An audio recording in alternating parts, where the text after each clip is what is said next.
Bonjour, ici André Laniel. Nous sommes présentement devant le manoir Benjamin Viger, qui à l'époque, la façade donnait sur la rivière des Prairies. Aujourd'hui, la façade donne sur la rue Chérier. Alors aujourd'hui, on vous parle de la petite rue Viger, qui est située à l'île Bizarre, à l'arrière du bistrot 1843, qui est à l'époque le manoir du seigneur Denis Benjamin Viger.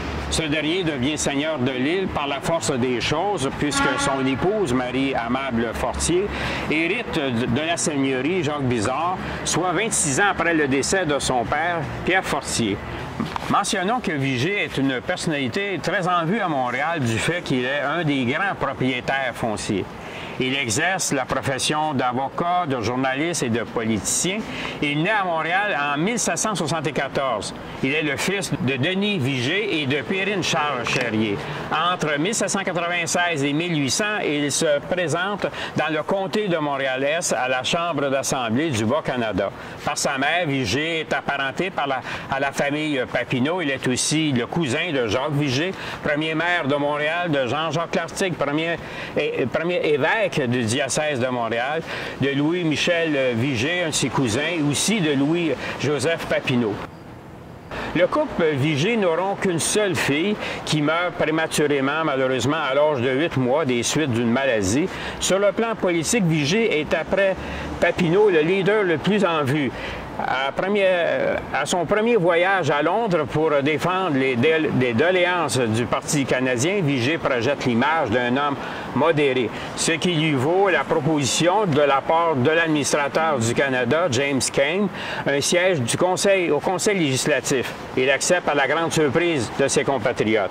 Le 28 février 1831, soit un mois après son entrée en fonction, Viger est choisi comme agent de la Chambre en Angleterre. Le 13 juin, Viger est en Angleterre en compagnie de François Xavier Garneau à titre de secrétaire pour aller y défendre les 92 résolutions passées par la Chambre d'Assemblée.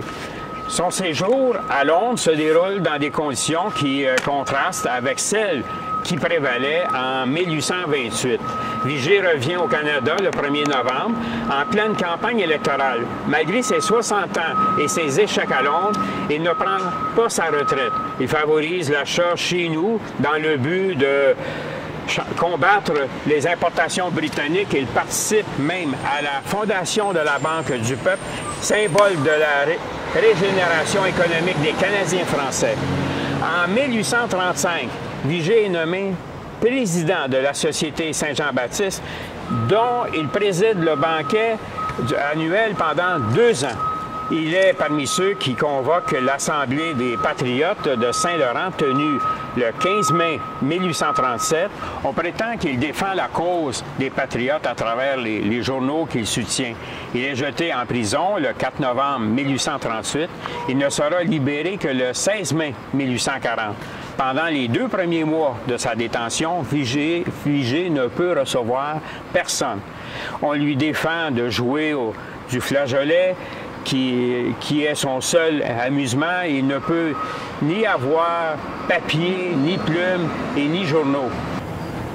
Viger accepte la proposition le 7 décembre 1843, l'offre de Metcalfe, un despote éclairé, de former un ministère avec William Henry de Harper, un conservateur modéré, est déroutante, qui est en soi l'équivalent d'un poste de premier ministre, mais pour représenter le Bas-Canada dans le gouvernement de l'Union des deux Canadas. En tant que seigneur de l'île Bizarre, Viger fait construire un nouveau moulin à farine du côté est de l'île, ce qui serait de nos jours situé dans le secteur de la Traverse. Il participe à la construction et de l'église d'alors. Il offre le tableau installé au-dessus du maître-autel représentant l'ange Raphaël se séparant du jeune Toby, qui est réalisé par l'artiste peintre Antoine Plamondon. Malgré ses 73 ans, le 25 février 1848, Viger accepte la nomination de conseiller législatif. Il reçoit régulièrement des personnalités influentes à son manoir où la bonne bouffe et le vin sont à l'honneur lors des repas. Les longues discussions occupent amplement le temps entre les repas. La fatigue, la maladie, les infirmités l'amènent à prendre de plus en plus ses distances avec la politique. En 1852, Louis-Joseph Amédée Papineau considère sa bibliothèque et sa galerie de peinture comme des plus belles collections du Canada et reconnaît que ses caves sont célèbres pour leur vin. C'est la retraite d'un homme qui en peut plus d'être un idéologue et un politicien.